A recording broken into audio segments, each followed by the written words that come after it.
The ancient Greeks believed their gods were everywhere around them.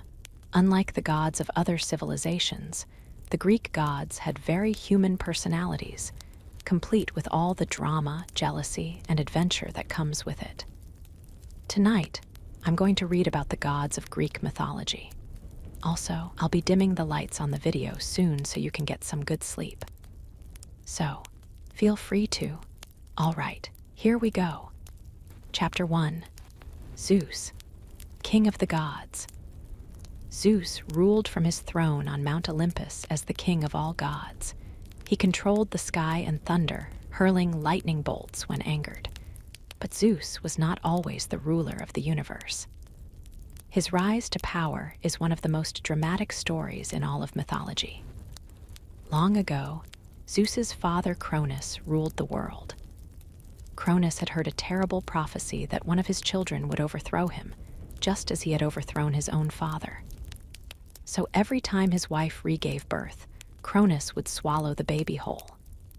He swallowed Hestia, Demeter, Hera, Hades, and Poseidon one by one. When Zeus was born, Re could not bear to lose another child. She wrapped a stone in baby clothes and gave it to Cronus, who swallowed it without looking. Meanwhile, she hid baby Zeus on the island of Crete. There, he grew up in a cave, nursed by a goat and protected by warriors who clashed their shields whenever he cried so Cronus would not hear him. When Zeus became a young man, he returned to challenge his father. He forced Cronus to drink a special potion that made him vomit up all the children he had swallowed. Zeus's brothers and sisters emerged fully grown and ready for war. Together, they fought the Titans in a battle that lasted 10 years. Zeus finally won by freeing the Cyclopes from prison, and they gave him the power to throw lightning bolts.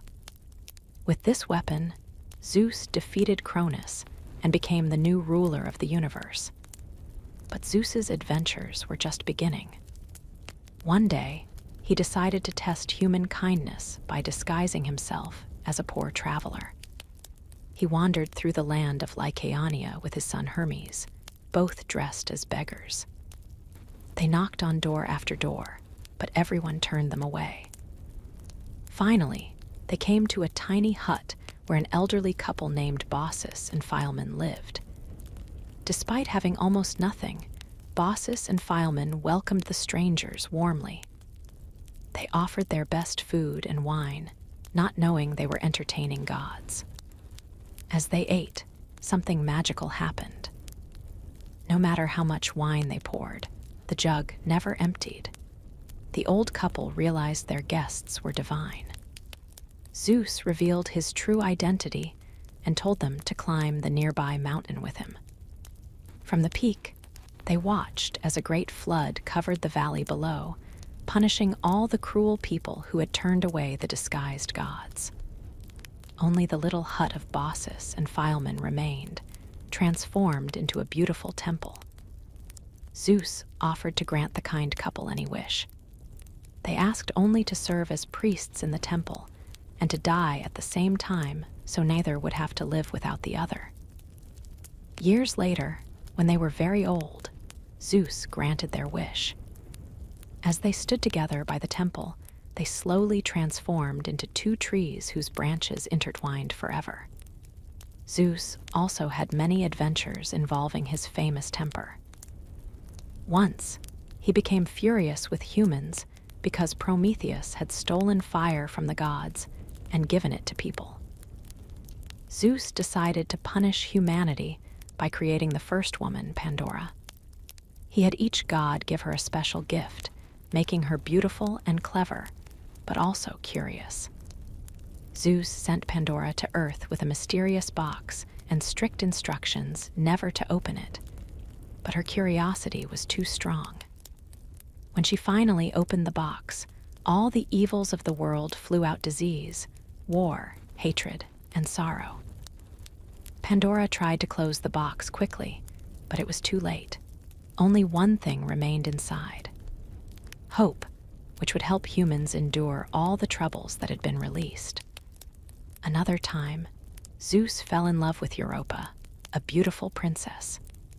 He transformed himself into a magnificent white bull and wandered onto the beach where she was playing with her friends.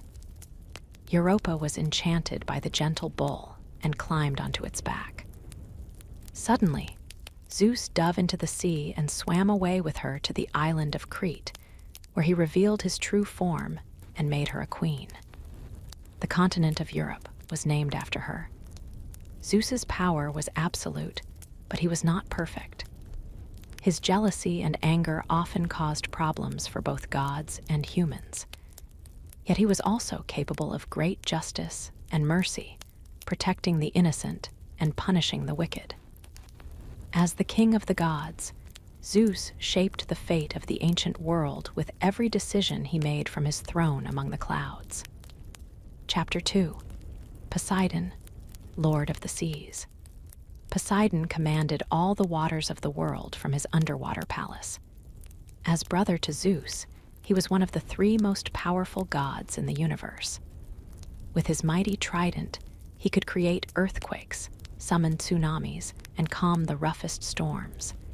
Sailors prayed to him before every voyage, knowing their lives depended on his mood. After the great war against the Titans, Zeus, Poseidon, and Hades divided the world among themselves. Zeus took the sky, Hades claimed the underworld, and Poseidon received all the waters of the earth. This made him ruler of the seas, rivers, lakes, and springs. He also controlled horses, which the Greeks believed were gifts from the sea foam.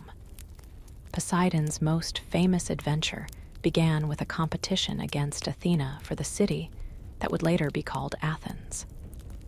The people of this great city needed a patron god to protect them.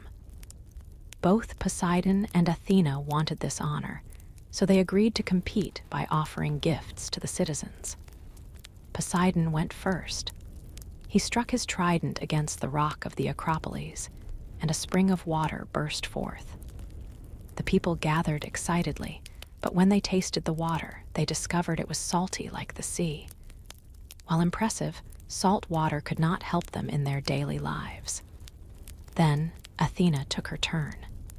She planted a seed in the ground, and immediately a beautiful olive tree grew, bearing fruit. The people could eat the olives, use the oil for cooking and lamps, and build with the wood. They declared Athena the winner, and she became the patron goddess of Athens. Poseidon was so angry about losing that he flooded the surrounding plains, but eventually he calmed down and accepted the decision. One of Poseidon's greatest challenges came from the hero Odysseus. After the Trojan War, Odysseus was sailing home when he and his men landed on an island inhabited by the Cyclops Polyphemus, who happened to be Poseidon's son. Polyphemus trapped the Greeks in his cave and began eating them one by one. Clever, Odysseus got the giant drunk on wine and told him his name was Nobody. When Polyphemus fell asleep, Odysseus heated a wooden pole in the fire and drove it into the Cyclops' single eye, blinding him. The giant screamed for help, but when other Cyclopes asked what was wrong, Polyphemus shouted that nobody was hurting him. Thinking he meant no one was there, they left him alone. Odysseus and his surviving men escaped by hiding under the bellies of Polyphemus' sheep as they left the cave. But as they sailed away, Odysseus made a terrible mistake. He could not resist boasting and revealed his real name to the blind giant. Polyphemus prayed to his father Poseidon for revenge. The sea god heard his son's prayer and cursed Odysseus to wander the seas for 10 years before reaching home. Poseidon sent storms, sea monsters, and every kind of obstacle to make Odysseus's journey as difficult as possible. This is why Odysseus's trip home took so much longer than anyone else's after the war. Poseidon also created some of the most beautiful creatures in mythology. He fell in love with Medusa when she was still a lovely maiden with golden hair. But their romance took place in Athena's temple, which made the goddess furious. Instead of punishing Poseidon, Athena transformed poor Medusa into a monster with snakes for hair and a gaze that turned anyone who looked at her into stone. Later, when the hero Perseus cut off Medusa's head, two creatures sprang from her blood. Chrysaor, a warrior with a golden sword, and Pegasus, the famous winged horse. Both were children of Poseidon, and Pegasus became one of the most beloved creatures in all mythology, eventually carrying heroes on adventures across the sky. Poseidon's relationship with horses went beyond just Pegasus. The Greeks believed he created the first horse as another gift for humanity. Some stories say he made horses from sea foam, while others claim he shaped them from the waves themselves. Horse racing became sacred to Poseidon, and the winners of races would dedicate their victories to him. The sea god could be both generous and terrifying. Sailors who honored him with proper sacrifices might find calm seas and favorable winds, but those who angered him faced devastating storms and shipwrecks. Entire cities that disrespected Poseidon might find themselves shaken apart by earthquakes or swallowed by massive waves. One coastal city learned this lesson the hard way when they refused to sacrifice a beautiful white bull to Poseidon. The gods sent a sea monster to terrorize their shores until they agreed to sacrifice the king's own daughter to appease his anger. Only the intervention of the hero Perseus, riding Pegasus, saved the princess and defeated the monster. Poseidon's palace beneath the waves was said to be more beautiful than any structure on land. Built from coral and decorated with pearls, it housed sea nymphs, dolphins, and other magical creatures who served the god. From this underwater throne, Poseidon watched over all who traveled the seas, deciding their fate with each movement of his mighty trident. Chapter 3. Hades, ruler of the underworld. Hades ruled the realm of the dead from his dark palace in the underworld. Unlike his brothers Zeus and Poseidon, who lived in bright places full of life, Hades dwelt in shadows among the spirits of those who had died. Despite his grim surroundings, he was not evil, but rather a stern and fair judge who maintained the natural order between life and death. When the three brothers divided the universe after defeating the Titans, Hades drew the underworld as his domain. At first, he felt lonely ruling over silent spirits, while his brothers enjoyed the company of gods and mortals. The underworld was a vast place with different regions for different types of souls, from the pleasant Elysian fields for heroes to the terrible Tartarus for the wicked. Hades rarely left his underground kingdom, but one day he decided to visit the upper world. As he drove his chariot pulled by 4 black horses across a meadow, he saw Persephone, daughter of Demeter, picking flowers with her friends.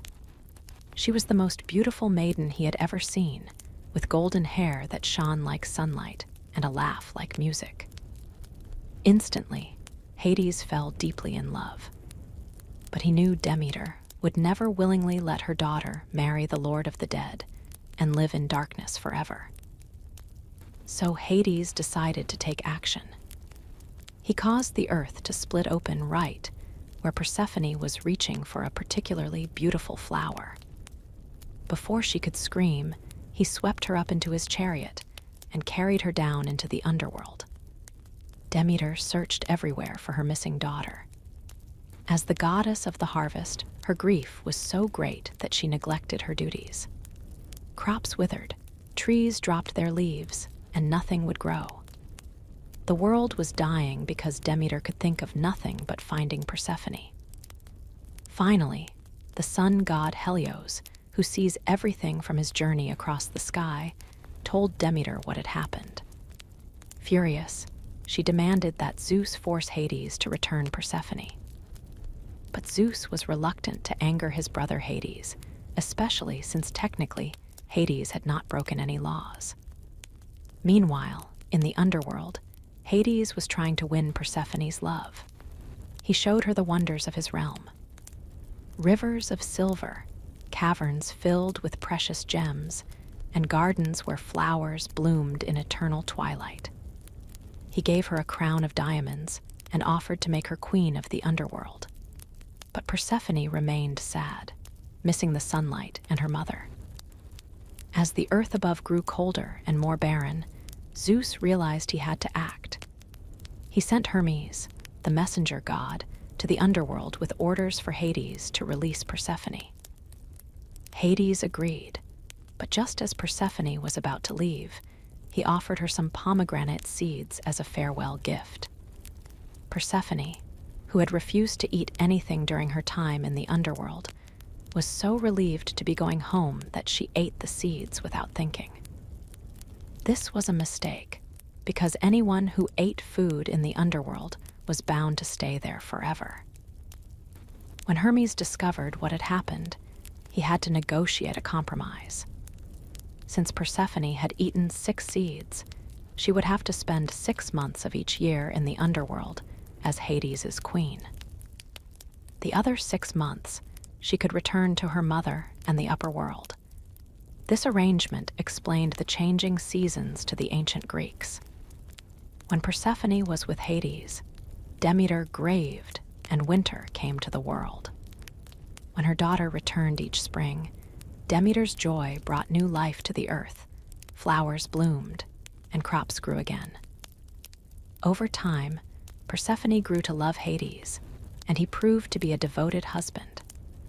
She became a powerful queen who helped judge the souls of the dead and showed mercy to those who deserved it. Together, they ruled the underworld fairly, ensuring that good souls found peace and evil ones faced proper punishment. Hades owned fabulous wealth because all the precious metals and gems in the earth belonged to him. This earned him the nickname Pluto, which means wealthy.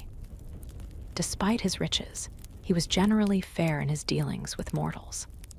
When heroes needed to visit the underworld on quests, he usually allowed it if they showed proper respect. The hero Orpheus once came to Hades begging for the return of his wife Eurydice, who had died from a snake bite. Orpheus played his lyre and sang so beautifully that even the souls of the dead stopped to listen. Moved by the music, Hades agreed to let Eurydice return to life on one condition. Orpheus must walk ahead of her out of the underworld and not look back until they both reached the sunlight. Orpheus agreed and began the long journey upward. As they climbed through the dark passages, he could hear Eurydice's footsteps behind him. But as they neared the entrance, Orpheus became worried. What if Hades had tricked him? What if Eurydice was not really there? Just before reaching the sunlight, he turned around to check. Eurydice was indeed following him, but the moment he looked at her, she faded away forever. Hades had kept his bargain exactly as promised, but Orpheus had broken the agreement. The lord of the underworld could not bend the rules of death, even for the most beautiful music ever played. Hades also encountered the hero Theseus, who foolishly tried to kidnap Persephone for his friend. When Hades discovered the plot, he trapped both heroes on chairs that magically stuck to them. Theseus sat there for years, until Hercules came to the underworld on his own quest and freed him. But Theseus's friend had to remain as punishment for daring to steal the queen of the dead. Though feared by mortals, Hades was actually one of the most faithful of all the gods. Unlike his brothers, who had many love affairs, Hades remained devoted to Persephone. He ruled his dark kingdom with justice, ensuring that death remained a natural part of life, and that the boundary between the living and dead stayed strong. Chapter 4. Hera, Queen of the Gods. Hera reigned as queen of Mount Olympus and goddess of marriage and family.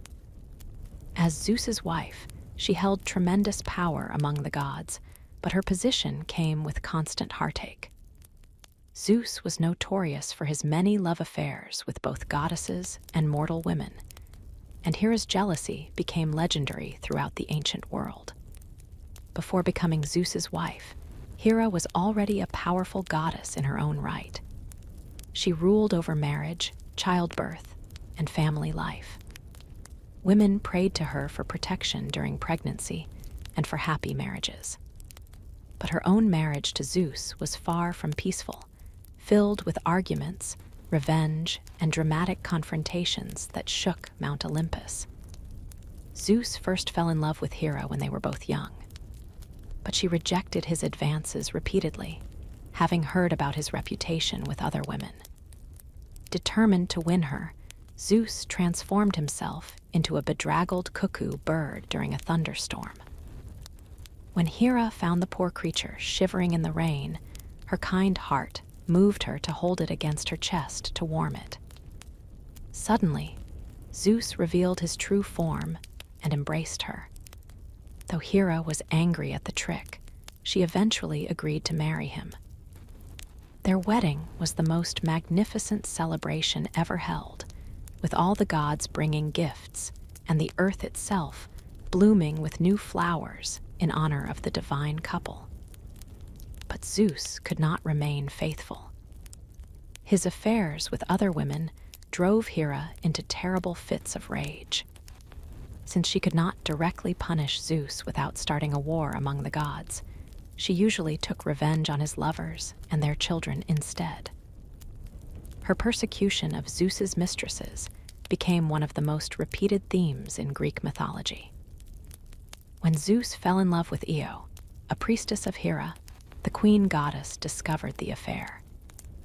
Zeus quickly transformed Io into a white cow to hide her, but Hera was not fooled. She asked Zeus to give her the beautiful cow as a gift, knowing he could not refuse without admitting his guilt. Then she set Argus, a giant with 100 eyes, to watch Io constantly. Zeus sent Hermes to rescue Io by putting all of Argus's eyes to sleep with music and stories, then killing the giant. Furious, Hera took Argus's 100 eyes and placed them on the tail of her sacred peacock, where they remain today. She then sent a gadfly to sting Io constantly, driving the cow maiden to wander across the world in torment. Hera's most famous victim was Hercules, Zeus's son by a mortal woman named Alcmene. Even though Hercules was just a baby, Hera hated him for being proof of Zeus's unfaithfulness. She sent 2 poisonous snakes to kill him in his cradle, but baby Hercules was already so strong that he strangled them both with his bare hands. Throughout Hercules' life, Hera continued to make trouble for him. She drove him temporarily insane, causing him to commit terrible acts that required him to perform his famous 12 labors as punishment. Even when Hercules became the greatest hero in the world, Hera never forgave him for existing. But Hera was not always vengeful. She could be fiercely protective of those who honored her properly. When Paris of Troy was asked to judge which goddess was most beautiful among Hera, Athena, and Aphrodite, each goddess offered him a bribe. Hera promised to make him ruler of all Asia if he chose her. Paris chose Aphrodite instead, who had offered him the love of the most beautiful woman in the world. This insult sent Hera into a rage that lasted throughout the entire Trojan War. She sided with the Greeks against Troy, using all her power to help them destroy Paris's city in revenge for his judgment. During the war, Hera even tricked Zeus to help the Greek cause. She borrowed Aphrodite's magical belt, which made anyone who wore it irresistibly attractive. Then she seduced Zeus and lulled him to sleep, so he would not notice her interfering in the battle below. When Zeus woke up and discovered her trick, he was furious, but by then it was too late to undo what she had done. Hera also showed kindness to mortals who respected marriage and family values. She helped Jason and the Argonauts on their quest for the Golden Fleece, because Jason had once helped her when she was disguised as an old woman trying to cross a river. She also protected women in childbirth and blessed marriages that were based on true love and mutual respect. The Queen of the Gods had her own magnificent palace on Mount Olympus, decorated with gold and precious stones. Her throne was made of ivory and gold, and she wore a crown that never tarnished. Peacocks, her sacred birds, wandered through her gardens, and she rode in a chariot pulled by peacocks when she traveled across the sky. Despite all her troubles with Zeus, Hera never seriously considered leaving him. As the goddess of marriage, she believed in the sacred bond between husband and wife, even when that bond was tested by infidelity and anger. Her struggles reflected the real experiences of many ancient Greek women who had little power in their marriages, but were expected to remain loyal no matter how their husbands behaved. Hera's worship was widespread throughout Greece, with magnificent temples built in her honor. The most famous was in Argos, where she was said to have been born. Every 4 years, the city held the Hera, games for women athletes in honor of their patron goddess. These competitions were among the few opportunities for women to participate in public athletic events in ancient Greece. Chapter 5. Athena, goddess of wisdom and war. Athena stood apart from all other gods because of her unusual birth and her unique combination of wisdom and warfare. She sprang fully grown from Zeus's head, already wearing armor and carrying a spear. As the goddess of both strategic warfare and practical wisdom, she became the patron of heroes, craftsmen, and the great city of Athens. The story of Athena's birth began when Zeus received a troubling prophecy. He had married Medes, a Titaness known for her wisdom, but an oracle warned that any child born to them would be more powerful than Zeus himself. Fearing that his own son might overthrow him, just as he had overthrown his father, Zeus decided to prevent the birth. When Medes became pregnant, Zeus tricked her into turning herself into a fly, then swallowed her whole. He thought this would solve the problem, but Medes continued to grow inside him. She also began making armor and weapons for her unborn child, hammering away inside Zeus's skull. The noise gave Zeus terrible headaches that made him roar in pain. Finally, Zeus could stand it no longer. He called Hephaestus and begged the god of smiths to split open his head with an axe. When Hephaestus struck, Athena emerged in a blaze of light, fully grown and dressed for battle. She let out a war cry that shook the heavens and made all the other gods step back in amazement. From her first moment, Athena showed both fierce intelligence and skill in warfare. But unlike Ares, who loved the chaos and bloodshed of battle, Athena preferred strategic planning and defensive fighting. She helped heroes win through cleverness rather than brute force, and she protected cities rather than destroying them. Athena's greatest victory came in her competition with Poseidon for the patronage of the city that would become Athens. The contest took place on the Acropolis, with all the citizens watching. Poseidon struck the rock with his trident and produced a spring of salt water. Athena planted the first olive tree, giving the people food, oil, and wood. The citizens chose Athena's gift as more useful, making her the patron goddess of their city. In her honor, they built the magnificent Parthenon temple that still stands today. Athens became the center of learning, philosophy, and democracy in the ancient world, reflecting Athena's values of wisdom and civilization. Athena became the favorite helper of many heroes because she rewarded intelligence and careful planning. When Perseus needed to kill the monster Medusa, Athena gave him a polished shield so he could see Medusa's reflection without looking directly at her deadly face. She also guided his hand as he cut off the monster's head. The hero Bellerophon received similar help when he needed to capture the winged horse Pegasus. Athena gave him a golden bridle that would tame the wild horse. She appeared to Bellerophon in a dream and left the bridle beside him when he woke up. With this gift, he was able to ride Pegasus and defeat the fire-breathing monster called the Chimera. But Athena's most famous partnership was with Odysseus, the clever king of Ithaca.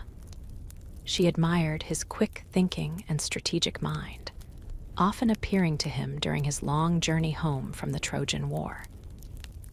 When other gods abandoned Odysseus or worked against him, Athena remained loyal, helping him overcome the many obstacles that blocked his path. During the Trojan War itself, Athena played a crucial role in the Greek victory. She helped design the famous Trojan horse, the wooden trick that allowed Greek soldiers to hide inside Troy's walls. She also protected her favorite warriors in battle and gave them courage and skill with their weapons. However, Athena could be stern with those who disrespected her.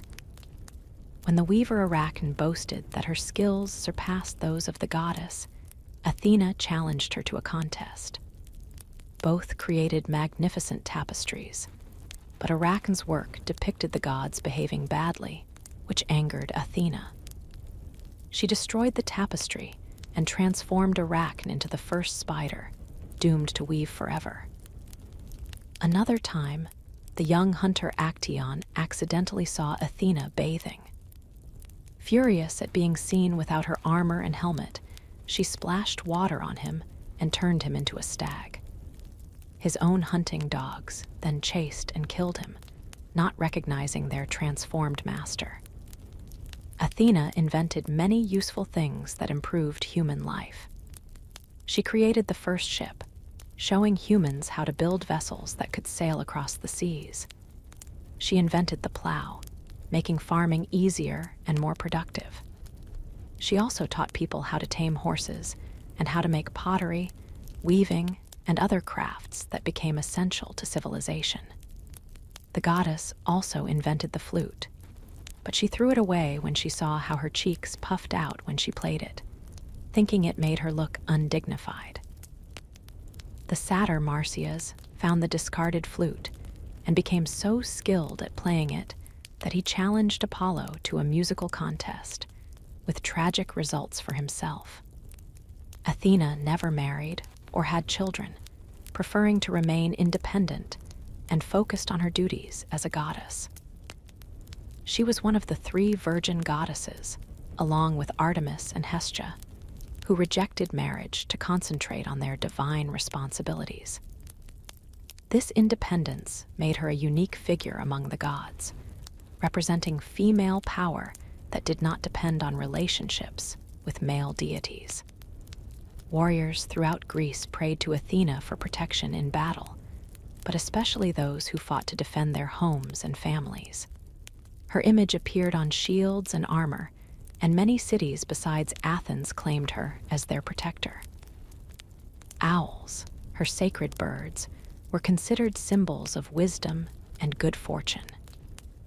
Athena's temple, the Parthenon, housed a magnificent statue of the goddess made of gold and ivory. Standing 40 feet tall, it showed Athena in full armor with a shield at her side and a small statue of victory in her hand. This masterpiece, created by the sculptor Phidias, was considered one of the wonders of the ancient world. Chapter 6. Apollo, god of music, poetry, and the sun. Apollo shone as one of the most accomplished gods on Mount Olympus, master of music, poetry, prophecy, and healing. As the god who drove the sun across the sky each day, he brought light and warmth to the world. His golden hair gleamed like sunbeams, and his voice was so beautiful that even the other gods stopped to listen when he sang. Apollo's birth story began with Zeus's affair with Leto, a gentle Titaness. When Hera discovered the relationship, she flew into one of her jealous rages and forbade any land from giving shelter to Leto when she was ready to give birth. Leto wandered desperately across the world, but every place she stopped refused to help her for fear of Hera's wrath. Finally, Leto reached the floating island of Delos, which had nothing to lose since it was not attached to the sea floor. There, she went into labor for 9 days and nights because Hera had kidnapped Eileithyia, the goddess of childbirth. The other goddesses finally convinced Hera to let Eileithyia go by offering her a magnificent necklace of gold and amber. When Apollo was born, he immediately showed his divine nature.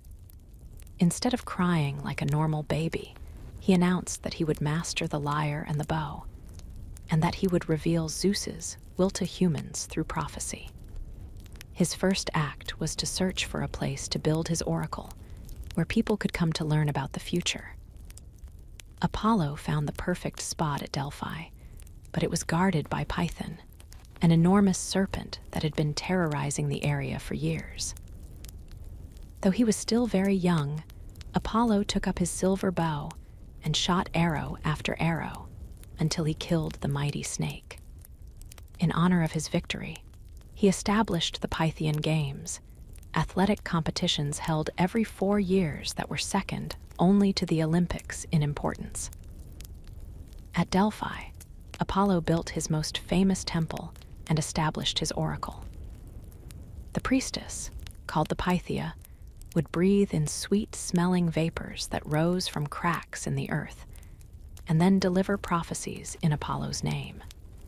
People traveled from across the known world to ask questions about their futures, and the Oracle of Delphi became the most trusted source of divine wisdom in ancient Greece. Apollo's musical talents were legendary, but they sometimes led to trouble. The satyr, Marsyas, found the flute that Athena had thrown away and became incredibly skilled at playing it. Proud of his abilities, Marsyas challenged Apollo to a musical contest, with the winner allowed to do whatever he wanted to the loser. Apollo accepted the challenge and played his lyre so beautifully that even the trees swayed to the rhythm and birds fell silent to listen. But Marsyas played the flute with equal skill, and the contest seemed tied. Then, Apollo declared they should play their instruments upside down. This was easy for him with his lyre, but impossible for Marsyas with the flute. Apollo won, and in a fit of anger at the satyr's presumption, skinned Marsyas alive. The other gods were horrified by this cruel punishment, and Apollo later regretted his harsh reaction. Despite his musical gifts, Apollo was unlucky in love.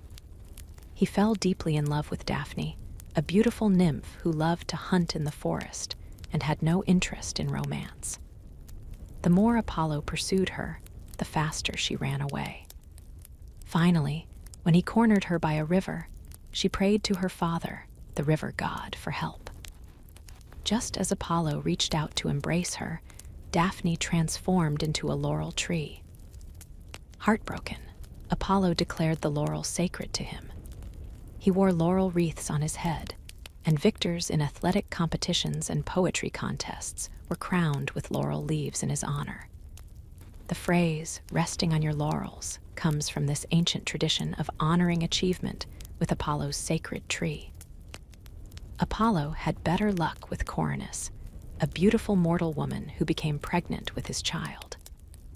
But while Apollo was away fulfilling his duties, Coronis fell in love with a mortal man and decided to marry him. A white crow, one of Apollo's sacred birds, flew to tell the god about Coronis's betrayal. Apollo was so angry that he turned all crows from white to black as punishment for bringing bad news. Then he sent his sister Artemis to kill Coronis with her arrows. But as Coronis lay dying, Apollo regretted his harsh reaction.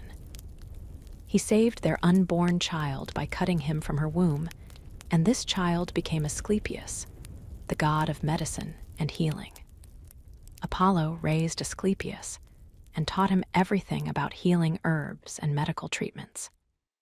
Asclepius became so skilled that he could actually bring the dead back to life. This worried Hades, who complained to Zeus that his underworld was becoming empty because Asclepius kept rescuing souls that should have stayed dead. Zeus killed Asclepius with a lightning bolt, which made Apollo so angry that he killed the Cyclopes who made Zeus's thunderbolts. As punishment for this act of revenge, Zeus forced Apollo to serve as a shepherd for King Admetus for 1 year. During this time, Apollo learned humility and grew to appreciate mortal life. He served faithfully and even helped Admetus win the hand of Alcestis, the most beautiful princess in Greece, by helping him complete an impossible task involving a chariot pulled by lions and boars. Apollo also had the power of prophecy, but his gift came with a curse. He had fallen in love with Cassandra, a Trojan princess, and gave her the ability to see the future as a gift. But when she rejected his advances, he could not take back the gift. Instead, he cursed her so that no one would ever believe her prophecies, even though they were always true. During the Trojan War, Apollo sided with the Trojans and used his silver arrows to bring plague to the Greek army when they dishonored his priest. He also guided Paris's arrow to kill the great Greek hero Achilles by striking his one vulnerable spot, his heel. Throughout the war, Apollo protected the Trojan royal family and tried to save their city, though he ultimately could not prevent its fall. Every day, Apollo drove his chariot across the sky, bringing sunlight to the world. His 4 horses breathed fire, and his chariot wheels sparked as they rolled across the heavens. At night, he rested in a golden palace in the west before beginning his journey again the next morning. This daily journey explained the rising and setting of the sun to the ancient Greeks. Apollo represented the best aspects of Greek civilization: art, music, poetry, and the pursuit of knowledge. His temple at Delphi bore the inscription, "Know thyself," reflecting his belief that wisdom came from understanding one's own nature and limitations. Despite his occasional cruelty, Apollo inspired humans to create beautiful art and seek truth through both reason and divine inspiration. Chapter 7. Artemis, goddess of the hunt and moon. Artemis roamed the wild forests as the goddess of the hunt, accompanied by a pack of hunting hounds and a band of nymphs who had sworn to remain unmarried like herself. As Apollo's twin sister, she shared his skill with the bow, but while he brought the sun's light, she ruled over the moon and night. Her arrows were swift and deadly, and she fiercely protected her independence and the wild creatures under her care. Like Apollo, Artemis was born on the island of Delos after Leto's long search for a safe place to give birth. But Artemis came first and immediately helped deliver her twin brother, making her a goddess of childbirth, despite her own determination never to marry or have children. This early experience shaped her protective nature toward women and young animals. When Artemis was still a small child, Zeus called her to sit on his lap and asked what gifts she wanted. Without hesitation, she requested eternal virginity, a bow and arrows like Apollo's, a pack of hunting hounds, a group of nymphs to be her companions, and a short tunic suitable for running through the forest. Zeus laughed at his daughter's bold requests and granted them all, delighted by her independence. Artemis chose her hunting companions carefully. She gathered 20 nymphs from the forest and required each one to vow never to marry or fall in love with any man. In return, she promised to protect them and share with them the joy of the hunt. These nymphs became her closest friends and most loyal followers, racing through the wilderness and practicing their archery skills together. But Artemis's protection came with strict rules. When one of her nymphs, Callisto, was seduced by Zeus, Artemis discovered the betrayal when Callisto could no longer hide her pregnancy. Furious that her companion had broken her vow, Artemis transformed Callisto into a bear and banished her from the group. Later, Zeus placed Callisto among the stars as the constellation Ursa Major, but Artemis remained unforgiving of the broken promise. The goddess was equally harsh with men who tried to see her without permission. When the young hunter Actaeon accidentally came upon Artemis bathing in a forest pool, she was outraged at being seen without her hunting clothes. She splashed water on him and transformed him into a stag. His own hunting dogs, not recognizing their master, chased him down and killed him. Artemis felt this was fitting punishment for violating her privacy. Another hunter named Orion became Artemis's close friend and hunting companion. Some stories say she fell in love with him, which would have been the only time she ever cared for a man. They hunted together through many forests, and Orion was the only male ever allowed to join her group. But their friendship ended tragically when Apollo became jealous of their relationship. One day, Apollo saw Orion swimming far out in the ocean, where he appeared as just a dark spot on the water. Apollo challenged Artemis to prove her archery skills by hitting the distant target. Not realizing it was Orion, Artemis shot her arrow with perfect aim and killed her only male friend. When his body washed ashore, she wept for the first and only time.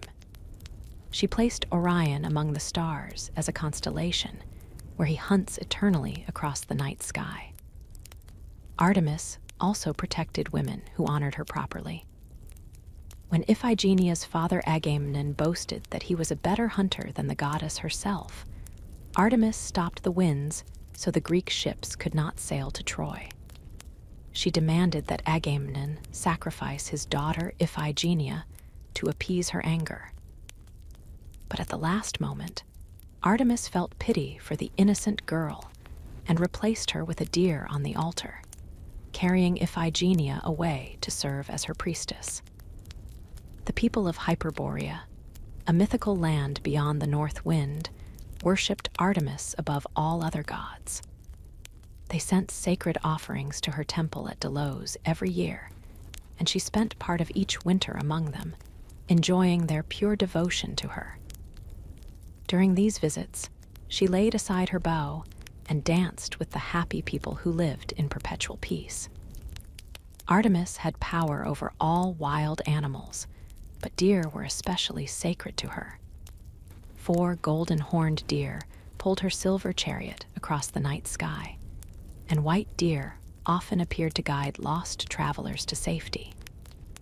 She also protected bear cubs, seeing in them a reflection of her own fierce independence. Hunters who killed pregnant animals or young creatures faced her terrible wrath. During the Trojan War, Artemis sided with the Trojans to balance her brother Apollo's support for them. She fought against Hera during the Battle of the Gods, but the older goddess grabbed Artemis's wrists and boxed her ears like a mother scolding a child. Humiliated, Artemis fled to Zeus and complained tearfully about her treatment. Zeus comforted his daughter, but reminded her that challenging the queen of the gods was unwise. The goddess had magnificent temples throughout Greece, but the most splendid was at Ephesus in Asia Minor. This temple was so beautiful that it was counted among the 7 wonders of the ancient world. Pilgrims came from everywhere to honor Artemis and ask for her protection during childbirth, even though she herself had never been married. Artemis represented the wild, untamed aspects of nature that civilization could never fully control. She protected the balance between humans and animals, punishing those who hunted wastefully or destroyed forests without need.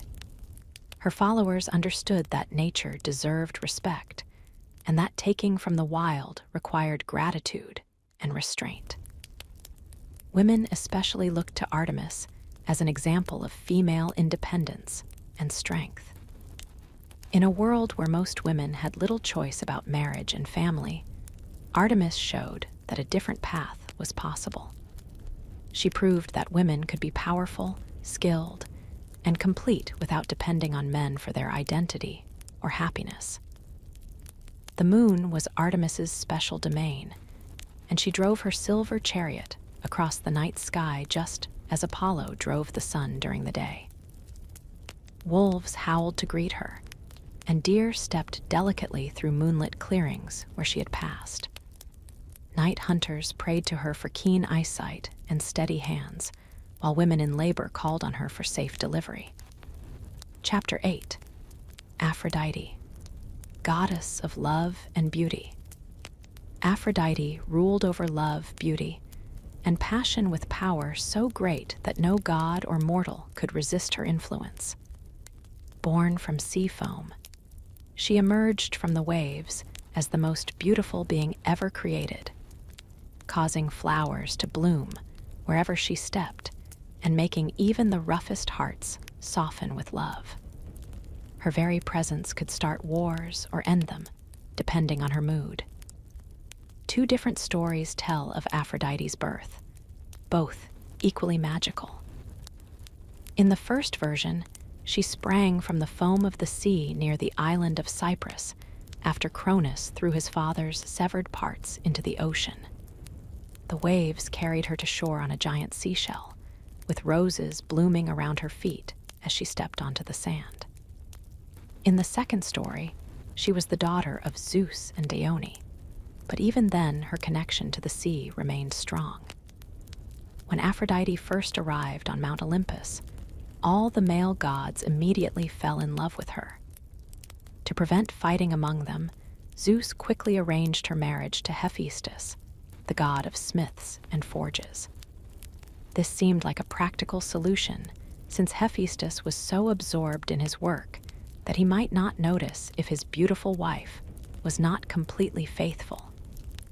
But the marriage was doomed from the start. Hephaestus was kind and gentle, but he was also lame and covered in soot from his forge, while Aphrodite loved beauty above all else. She soon began an affair with Ares, the handsome god of war.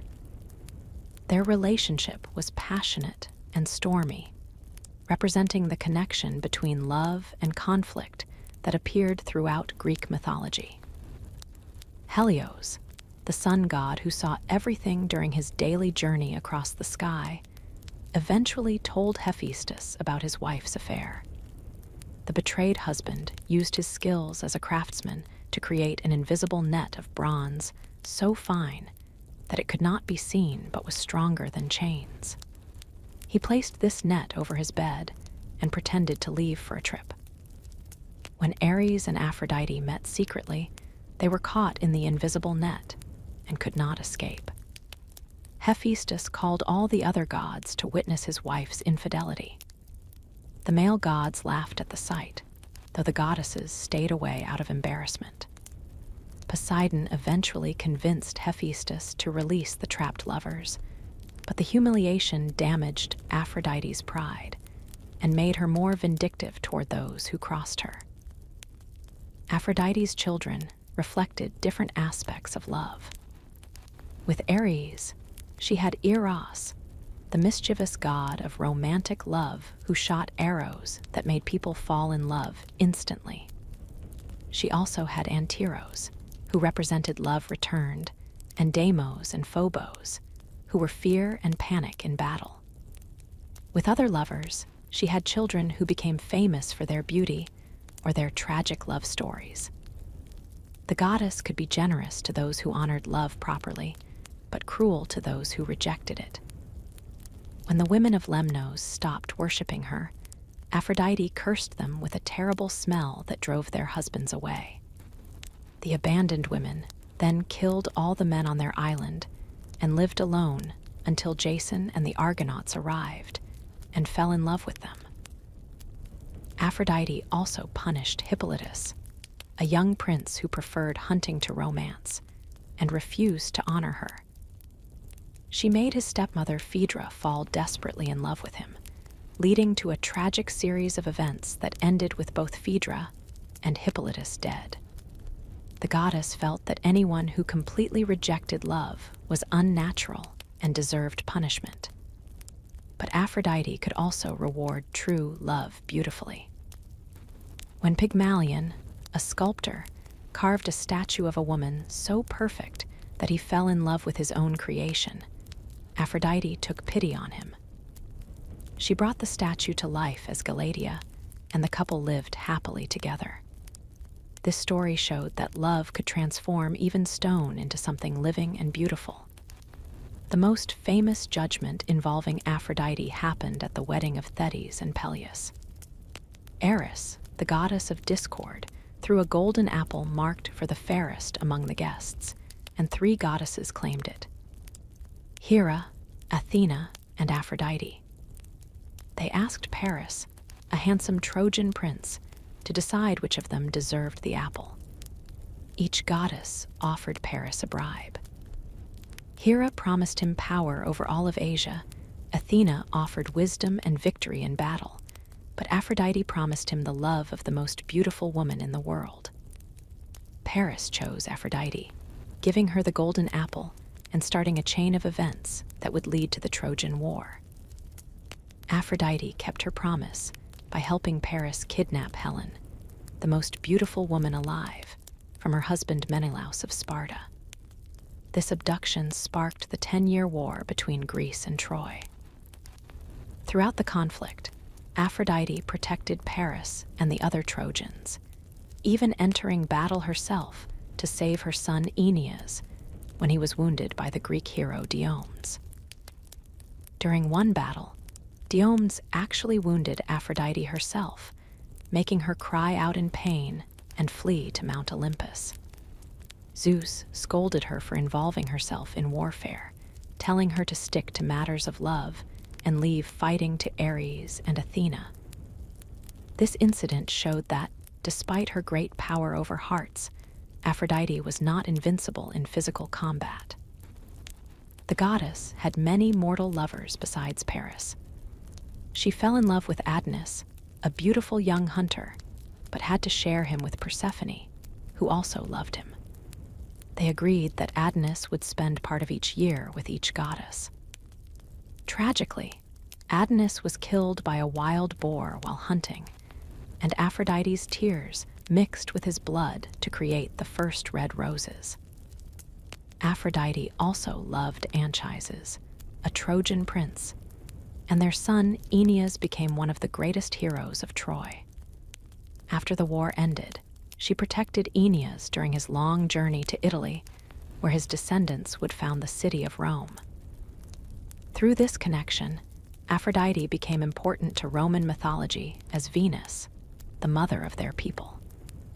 The island of Cyprus was especially sacred to Aphrodite since it was where she first came ashore. Her temple there was magnificent, filled with flowers and sweet-smelling incense. Doves, her sacred birds, nested in the temple gardens, and roses bloomed year-round. People came from across the Mediterranean to worship the goddess and ask for her help in matters of love. Sailors also prayed to Aphrodite for calm seas, since she had been born from ocean foam. She could appear to ships in distress, walking on the waves, or riding in a shell pulled by dolphins. Her presence meant safety from storms and successful voyages, especially for those traveling to meet their loved ones.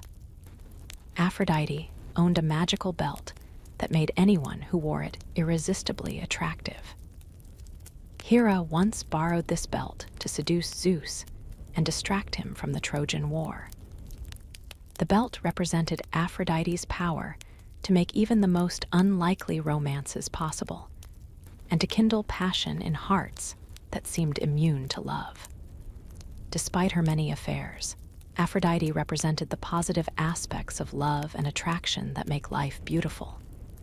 She inspired art, poetry, and music encouraging humans to create beautiful things in honor of love. Her influence touched every wedding, every courtship, and every moment when two people first looked at each other and felt their hearts skip a beat. Chapter 9. Ares, God of War. Ares embodied the brutal, chaotic side of warfare that terrified both mortals and gods alike. Unlike Athena, who represented strategic warfare and honorable combat, Ares reveled in the confusion, bloodshed, and violence of battle. His very presence on a battlefield could turn organized fighting into mindless slaughter, making him both feared and generally disliked among the Olympian gods. As the son of Zeus and Hera, Ares should have held an honored position among the gods, but his bloodthirsty nature made him unpopular even with his own parents. Zeus once told him that he was the most hateful of all the gods, despising his son's love of violence and strife. Only his mother Hera showed him any real affection, and even she sometimes grew tired of his brutal ways. Ares lived for battle and surrounded himself with terrifying companions. His sons Deimos and Phobos, whose names meant fear and panic, rode with him into every fight, spreading terror among enemy soldiers. Eris, the goddess of discord, was his sister and constant companion, delighting in the chaos that followed wherever Ares went. Together, they turned even small disagreements into bloody conflicts. The god's most famous relationship was his long affair with Aphrodite, the goddess of love. Their romance represented the ancient Greek belief that love and war were closely connected, both being intense passions that could drive people to extreme actions. When they were caught together by Aphrodite's husband Hephaestus, the humiliation only made Ares more violent and unpredictable. During the Trojan War, Ares sided with the Trojans, partly to oppose his half-sister Athena, who favored the Greeks. The two war gods represented completely different approaches to combat, and their rivalry often played out through the mortals they supported. While Athena helped heroes win through clever tactics, Ares simply encouraged more bloodshed and destruction. In one famous battle, the Greek hero Dionysus, guided by Athena, actually wounded Ares with a spear thrust to his stomach. The god let out a roar like 10,000 men screaming and fled to Mount Olympus, complaining to Zeus about his injury. Zeus showed little sympathy, reminding Ares that he had brought the wound on himself by interfering in human affairs so recklessly. Ares also fought against Hercules during the hero's 12 labors. When Hercules was battling the Amazons for their queen's golden belt, Ares encouraged the warrior women to fight more fiercely against the intruder. During the battle, Hercules shot Ares with an arrow, forcing the god to retreat once again. These defeats embarrassed Ares, but never taught him to be more careful or strategic. The god of war had several children who inherited his violent tendencies. The Amazons, a tribe of warrior women, claimed to be his daughters, and they certainly fought with his fierce passion for battle. Cycnus, another son of Ares, was so violent that he built a temple to his father using the skulls of his victims instead of stones. Apollo eventually convinced Hercules to kill Cycnus to stop his murderous rampage. But Ares could also father children who used their fighting skills for good purposes. The dragon that guarded the sacred spring at Thebes was his offspring, and when Cadmus killed it to found his city, Ares demanded justice. Zeus made Cadmus serve as Ares' slave for 8 years, but eventually forgave the hero, and even allowed him to marry Ares' daughter Harmonia. Despite his fearsome reputation, Ares sometimes showed a more honorable side. When his daughter Alcip was attacked by Poseidon's son Halorotheus, Ares killed the attacker to defend her honor. Poseidon demanded that Ares be put on trial for murder, leading to the first legal trial ever held. The gods judged that Ares had acted justly to protect his daughter, and he was acquitted of all charges. The trial took place on a hill in Athens that became known as the Areopagus, or Hill of Ares. This spot later became the site of Athens's most important court, where cases of murder and other serious crimes were judged. Even though the Athenians generally preferred Athena to Ares, they acknowledged his role in establishing the principle that violence could sometimes be justified to protect the innocent.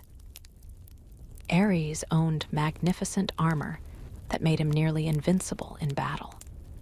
His helmet gleamed like bronze fire, and his shield was large enough to cast shadows over entire armies. When he rode into battle, his war chariot was pulled by 4 horses that breathed fire and had golden bridles.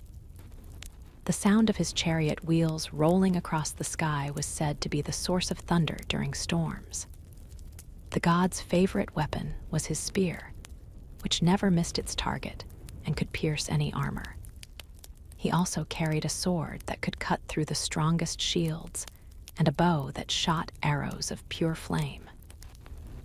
When Ares appeared on a battlefield fully armed, even the bravest warriors felt their courage falter and their hands shake with fear. In Thrace, a wild land north of Greece, the people worshipped Ares more than any other god. They built him temples where they sacrificed captured enemies and offered him the finest weapons taken in battle. The Thracians believed that dying in combat was the most honorable fate possible, and they prayed to Ares to make them fierce enough to earn such a death. Romans later adopted Ares as Mars, giving him a much more respectable reputation. To the Romans, Mars was not just a god of war, but also a protector of the state and a divine ancestor of their people. They believed that Mars was the father of Romulus and Remus, the legendary founders of Rome, making him a source of pride rather than fear. The Greeks, however, always saw Ares as a necessary evil rather than a beloved god. They understood that war was sometimes unavoidable, but they preferred to win through strategy and courage rather than mindless violence. Ares represented the worst aspects of human nature that emerged during conflict. The tendency to lose control, to become cruel, and to forget the difference between justice and revenge. Despite his unpopularity, Ares played an important role in Greek mythology by showing that even gods could have flaws, and that strength without wisdom was dangerous. His defeats by more thoughtful opponents like Athena and Hercules taught the lesson that brute force alone could not solve every problem, and that true heroism required both courage and intelligence. Chapter 10. Demeter, goddess of the harvest. Demeter nurtured all growing things as the goddess of agriculture, grain, and the harvest. Her power over crops made her one of the most important deities in the ancient world, since human survival depended entirely on her goodwill. When she was happy, the earth bloomed with abundant food, but when she grieved or grew angry, famine and starvation followed. As one of the elder gods and sister to Zeus, Demeter had tremendous authority on Mount Olympus. She controlled not just grain crops like wheat and barley, but all aspects of agriculture, including fruit trees, vegetables, and the knowledge of farming itself. Farmers prayed to her before planting their seeds and offered her the first fruits of their harvest in gratitude. Demeter's greatest joy was her daughter Persephone, whom she loved more than anything else in the universe. She taught Persephone about plants and growing things, and the young goddess delighted in making flowers bloom with just a touch of her hand. mother and daughter were inseparable, spending their days wandering through meadows and tending to the earth's abundance. The happiness ended when Hades, god of the underworld, fell in love with Persephone and decided to make her his bride. While Persephone was picking flowers in a beautiful meadow, Hades caused the earth to split open beneath her feet. Before she could scream, his chariot pulled by black horses emerged from the crack, and he swept her down into his dark kingdom. When Demeter discovered her daughter was missing, her grief was so overwhelming that she neglected all her duties. Crops withered in the fields, fruit trees stopped bearing, and green grass turned brown and died. The earth became barren as Demeter searched desperately for Persephone, calling her name across mountains and valleys. For 9 days and nights, Demeter wandered without eating or sleeping, carrying torches to light her way through the darkness. On the 10th day, she met Hecate, goddess of magic and crossroads, who had heard Persephone's cries for help. Together, they went to Helios, the sun god, who saw everything during his daily journey across the sky. Helios reluctantly told Demeter the truth about what had happened to Persephone. When she learned that her brother Zeus had given permission for the kidnapping, Demeter's grief turned to rage. She left Mount Olympus immediately and vowed never to return until her daughter was restored to her. Disguised as an old woman, Demeter wandered among mortal cities, still searching for some way to rescue Persephone. She came to Eleusis, where the kind royal family took pity on the seemingly helpless stranger and invited her to stay in their palace. They asked her to nurse their baby son Demophon, not knowing they were entertaining a goddess. Demeter grew fond of little Demophon and decided to make him immortal as a gift to his kind parents. Each night, she secretly placed him in the fire to burn away his mortal nature, planning to complete the transformation gradually so it would not harm him. But one night, his mother Metanira saw what was happening and screamed in terror. Startled, Demeter revealed her true identity in a blaze of golden light. She explained that she had been trying to give their son the gift of immortality, but now the process was ruined. Instead, she taught the family the secret rituals of agriculture and promised that Demophon would grow up to teach these mysteries to others. Meanwhile, the famine caused by Demeter's grief grew worse every day. Humans were starving, and their prayers and sacrifices to the gods were growing weaker. Zeus realized that if Demeter did not return to her duties soon, all of humanity would perish, and the gods would have no worshippers left. Zeus sent Iris, the messenger goddess, to beg Demeter to end the famine. When she refused, he sent every god and goddess on Mount Olympus to plead with her, offering her magnificent gifts and honors. But Demeter remained firm. She would not allow anything to grow until she held her daughter in her arms again. Finally, Zeus had no choice but to send Hermes to the underworld with orders for Hades to release Persephone. Hades agreed, since he needed Zeus's support to maintain his authority over the dead. But just as Persephone was about to leave, Hades offered her a few pomegranate seeds as a farewell gift. Persephone had refused to eat anything during her time in the underworld, but she was so relieved and excited about going home that she absent-mindedly ate the seeds. This was a fatal mistake, because anyone who consumed food in the realm of the dead was bound to stay there forever. When Hermes discovered what had happened, he had to negotiate a compromise between the conflicting claims. Since Persephone had eaten only 6 pomegranate seeds, she would spend 6 months of each year in the underworld as Hades' queen, and 6 months on Earth with her mother. This arrangement created the changing seasons that the Greeks observed in their world. When Persephone returned to Earth each spring, Demeter's joy caused flowers to bloom and crops to grow. During the months when Persephone ruled the underworld, Demeter mourned her absence, and winter came to the world with bare trees and frozen ground. The reunion between mother and daughter was one of the most joyful moments in all mythology. Demeter immediately ended the terrible famine, and the earth burst into bloom more abundantly than ever before. Grateful humans celebrated with festivals and established mystery religions in honor of Demeter and Persephone.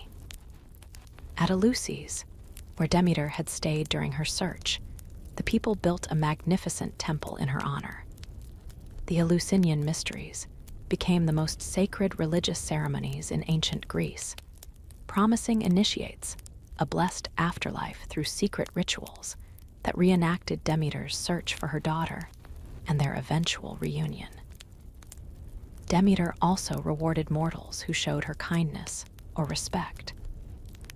When King Lycaon of Arcadia honored her properly, she taught his people advanced farming techniques that made their land the most fertile in Greece. She gave Triptolemus, one of the princes of Eleusis, a chariot pulled by winged dragons and sent him around the world to teach agriculture to all humanity. But Demeter could be harsh to those who offended her. When King Erysichthon cut down trees in her sacred grove, she punished him with insatiable hunger. No matter how much he ate, he remained starving, eventually selling everything he owned to buy food. Finally, he sold his own daughter into slavery, and when that was not enough, he began eating his own flesh. The goddess also punished Ascalaphus, who had seen Persephone eat the pomegranate seeds and told Hades about it. She transformed him into an owl, dooming him to live in darkness and be hated by all other birds. This showed that Demeter blamed anyone who had contributed to keeping her daughter in the underworld. Demeter's worship was centered around the practical needs of farming communities. Her festivals coincided with planting and harvest times, and her priests taught farmers the best methods for growing crops. Women especially honored her, since they often managed household food supplies and understood the importance of successful harvests. The goddess represented the nurturing, protective aspects of motherhood, as well as the earth's fertility. Her love for Persephone showed the deep bond between mothers and daughters, while her grief during their separation demonstrated how powerful that love could be. Through Demeter's story, the Greeks explained both the changing seasons and the sacred relationship between parents and children. Chapter 11. Hephaestus, god of fire and the forge. Hephaestus worked tirelessly in his volcanic forge as the divine craftsman who created wonders that amazed both gods and mortals. Despite being born with a lame leg that made him the only physically imperfect Olympian god, his skill with hammer and anvil was unmatched throughout the universe. His creations included the weapons of the gods, magnificent palaces, and magical objects that played crucial roles in countless myths. Hephaestus had a troubled beginning that shaped his entire life. When Hera gave birth to him, she was horrified to see that her son was lame and considered ugly compared to the other beautiful gods. In a fit of anger and shame, she threw the baby from Mount Olympus, sending him tumbling down to earth. The infant god fell for a full day before landing in the ocean near the island of Lemnos. Two sea goddesses, Thetis and Eurynome, rescued him and raised him in a secret underwater cave. There, they taught him the arts of metalworking and craftsmanship, skills that would make him famous throughout the world. For 9 years, Hephaestus grew up hidden from the other gods, learning to channel his pain into creating beautiful objects. When Hephaestus reached adulthood, he decided to get revenge on his mother for rejecting him. He forged a magnificent golden throne decorated with invisible chains and sent it to Hera as a gift. Delighted with its beauty, she sat down immediately, only to discover that she could not get up. The chair held her prisoner with magical bonds that no one could break. The gods pleaded with Hephaestus to return and free his mother, but he refused. Finally, Dionysus got him drunk on wine and convinced him to come back to Mount Olympus. Still intoxicated, Hephaestus released Hera from the chair, and Zeus was so impressed with his son's skill that he welcomed him as a full member of the Olympian family. To make up for the years of rejection, Zeus gave Hephaestus the most beautiful goddess as his bride, Aphrodite, goddess of love and beauty. But this marriage was doomed from the start. Aphrodite felt no affection for her husband, finding him too different from the handsome gods she preferred. She soon began her famous affair with Ares, the god of war. When Hephaestus discovered his wife's betrayal, his reaction showed both his cleverness and his pain. Instead of confronting the lovers directly, he used his craftsmanship to create an invisible net of bronze, finer than spider silk, but stronger than iron chains. He placed this trap over his bed and pretended to leave on a long journey. When Ares and Aphrodite met secretly, they were caught in the invisible net and held fast. Hephaestus called all the gods to witness his wife's infidelity, hoping to humiliate the lovers as he had been humiliated. The male gods laughed at the sight, but their amusement only made Hephaestus feel worse. Even his revenge could not heal the rejection he felt. Despite his unhappy marriage, Hephaestus found satisfaction in his work. His forge was located beneath Mount Etna in Sicily, where the volcano's fires provided the heat he needed for his metalworking. One-eyed giants called Cyclopes worked as his assistants, helping him create weapons and tools that possessed magical properties. Hephaestus made Zeus's thunderbolts, the weapons that gave the king of the gods his power over lightning and storms. He forged Poseidon's trident, which could shake the earth and control the seas. For his half-sister Athena, he created a magnificent aegis, a protective cloak that bore the image of Medusa's head and could terrify any enemy. The god's most famous creation was Pandora, the first woman, whom Zeus ordered as punishment for humanity after Prometheus stole fire from the gods. Hephaestus shaped her from clay with such skill that she appeared to be breathing even before the gods gave her life. Each deity contributed something to make her perfect: beauty, charm, curiosity, and cleverness. But Hephaestus also created many helpful things for mortals. He taught humans how to work with metals, showing them how to make tools, weapons, and household items that improved their lives. He invented the forge, the bellows, and the hammer, giving people the ability to shape metal for their own use. When Achilles lost his armor during the Trojan War, his mother Thetis, who had once cared for baby Hephaestus, came to the forge to ask for new weapons for her son. Hephaestus remembered her kindness and worked all night to create the most magnificent armor ever made. The shield alone was a masterpiece, decorated with scenes of peace and war that seemed to move and come alive. Hephaestus also built the golden palaces where the gods lived on Mount Olympus. Each palace was perfectly designed for its owner's personality and needs. His own palace was filled with wonderful machines and golden servants he had created to help with his work. These mechanical beings could move, speak, and think, showing the incredible level of his craftsmanship. The god created the first robots in mythology, golden maidens who served as his assistants in the forge. These artificial women were so perfectly made that they seemed alive, walking around the workshop and helping with complex tasks. They represented Hephaestus's desire for companions who would never betray or reject him like Aphrodite had. Despite his physical imperfection, Hephaestus was respected by gods and mortals alike for his essential skills.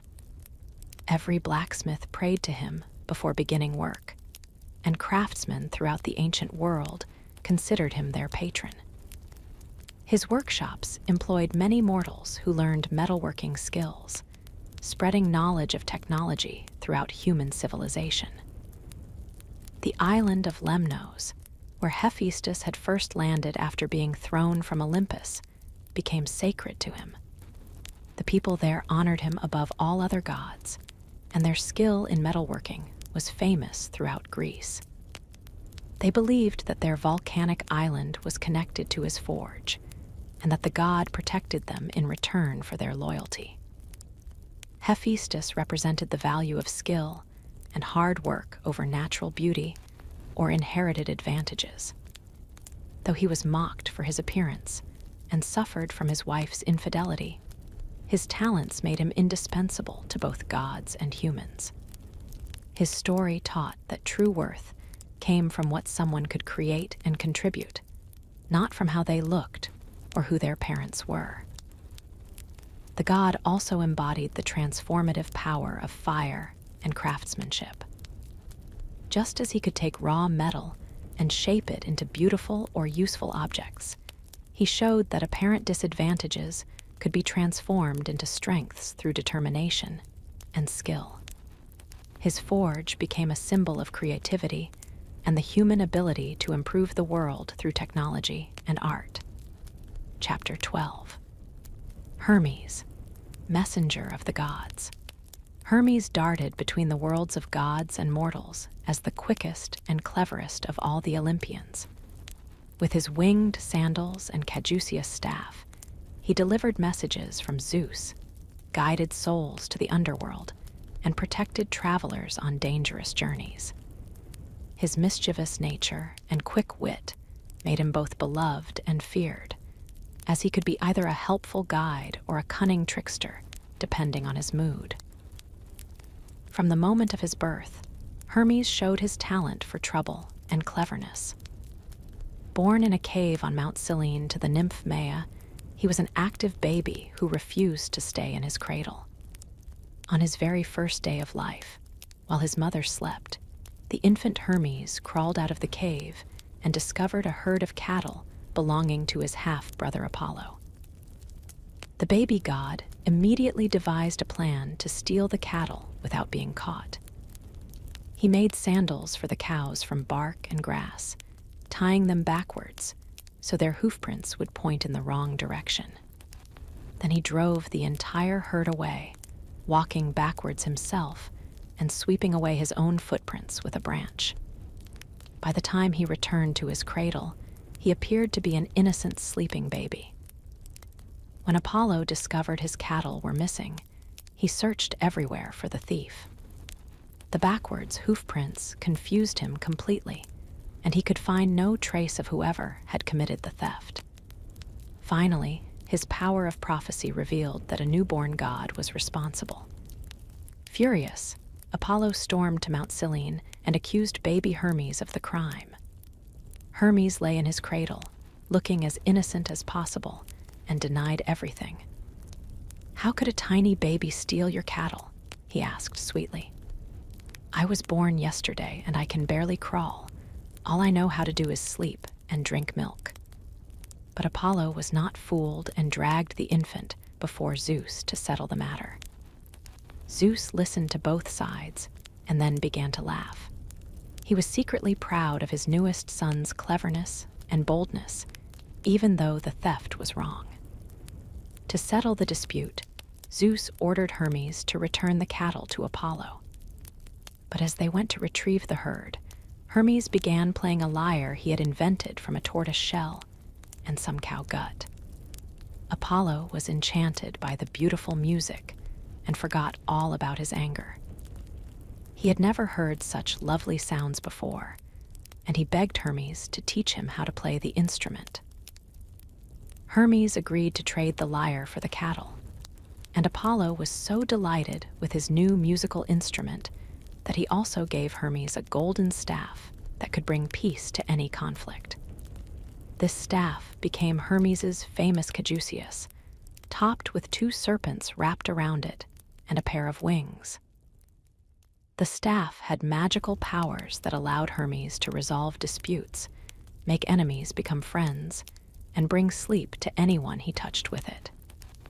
It became his most important symbol, representing his role as a messenger and peacemaker. Zeus was so impressed with Hermes's intelligence and natural ability to solve problems that he immediately appointed him as the official messenger of the gods. Hermes received winged sandals that allowed him to fly faster than any bird, and a special cap that could make him invisible when he needed to travel secretly. These gifts made him the perfect choice for carrying messages between the divine and mortal worlds. As the messenger god, Hermes had to be completely trustworthy with the information he carried. Gods and mortals alike knew they could rely on him to deliver their messages exactly as intended, without changing or revealing the contents to anyone else. This responsibility taught him the importance of honesty, even though he retained his love of tricks and pranks. Hermes also became the guide for souls traveling to the underworld after death. Using his caduceus, he would lead the spirits of the dead down the dark paths that connected the world of the living to Hades' realm. This somber duty was very different from his usual light-hearted activities, but he performed it with dignity and compassion, helping frightened souls find peace. The god protected all travelers, from merchants carrying goods to distant cities to pilgrims visiting sacred temples. Roads and crossroads were especially sacred to him, and travelers would build small stone piles called Hermes at dangerous spots to ask for his protection. These markers often included a carved head of Hermes and were believed to keep away bandits and wild animals. Merchants especially loved Hermes because he invented trade and commerce. He taught humans how to use money, how to make fair deals, and how to conduct business honestly. Market days were sacred to him, and merchants would pray to him before important transactions. However, his protection extended to all kinds of exchanges, including some that were less honest. Hermes was also the patron of thieves, which might seem contradictory for a god who valued honesty in messages and trade. But the Greeks understood that Hermes represented cleverness in all its forms, including the ability to outwit enemies and survive by one's wits. He protected those who stole out of necessity, while also helping victims recover their stolen goods when the theft was unjust. One of Hermes's most important adventures involved rescuing Io, one of Zeus's lovers, from the 100-eyed giant Argus. Hera had set Argus to watch Io constantly after Zeus transformed her into a cow to hide their affair. The giant never slept completely, always keeping some of his eyes open, making rescue seem impossible. Hermes disguised himself as a shepherd and approached Argus with his pipes, pretending to be a simple musician. He played beautiful melodies and told long, boring stories about the gods until gradually all of Argus's eyes began to close. When the giant finally fell completely asleep, Hermes quickly cut off his head with a sword, freeing Io from her imprisonment. The god also helped Perseus on his quest to kill Medusa by lending him the winged sandals and cap of invisibility. These gifts allowed Perseus to approach the monster without being seen and to escape quickly after cutting off her head. Hermes' assistance was crucial to the success of this dangerous mission, showing how he supported heroes who fought against evil. During the Trojan War, Hermes served as a guide and protector for both sides when they needed divine help with non-combat tasks. He led King Priam safely through the Greek camp when the old king wanted to ransom his son Hector's body from Achilles. He also helped Odysseus several times during his long journey home, giving him advice and magical protection against various dangers. Hermes fell in love with Aphrodite and pursued her persistently, but she initially rejected his advances. Finally, he asked Zeus for help, and the king of the gods sent an eagle to steal one of Aphrodite's sandals while she was bathing. When she came to Hermes to get it back, he agreed to return it only if she would spend one night with him. Their son was Hermaphroditus, who inherited characteristics of both parents. The god also had children with mortal women, and many of these offspring inherited his cleverness and love of travel. Some became famous explorers and inventors, while others used their inherited traits for less noble purposes. Autolycus, one of his sons, became such a skilled thief that he could steal anything without being caught, even changing stolen objects so they could not be recognized. Hermes invented many useful things besides the lyre and the principles of trade. He created the first dice, teaching humans games of chance that became popular throughout the ancient world. He also invented the alphabet, giving people a way to record their thoughts and preserve knowledge for future generations. His gifts to humanity always involved communication or clever thinking. As the god of boundaries, Hermes had the unique ability to cross any border or barrier. He could move between the world of gods and mortals, between life and death, and between different kingdoms without restriction. This power made him the perfect mediator when conflicts arose between different groups, or when diplomatic missions required someone who could speak to all sides. Hermes represented the positive aspects of intelligence and adaptability. He showed that cleverness could be used to help others, solve problems, and create new opportunities. While he sometimes played tricks, his pranks were usually harmless and often taught important lessons. He embodied the Greek ideal of being able to think quickly and adapt to changing circumstances. The Romans adopted Hermes as Mercury, emphasizing his role as the god of commerce and communication. Wednesday was named after him in many languages, reflecting his importance as a messenger god.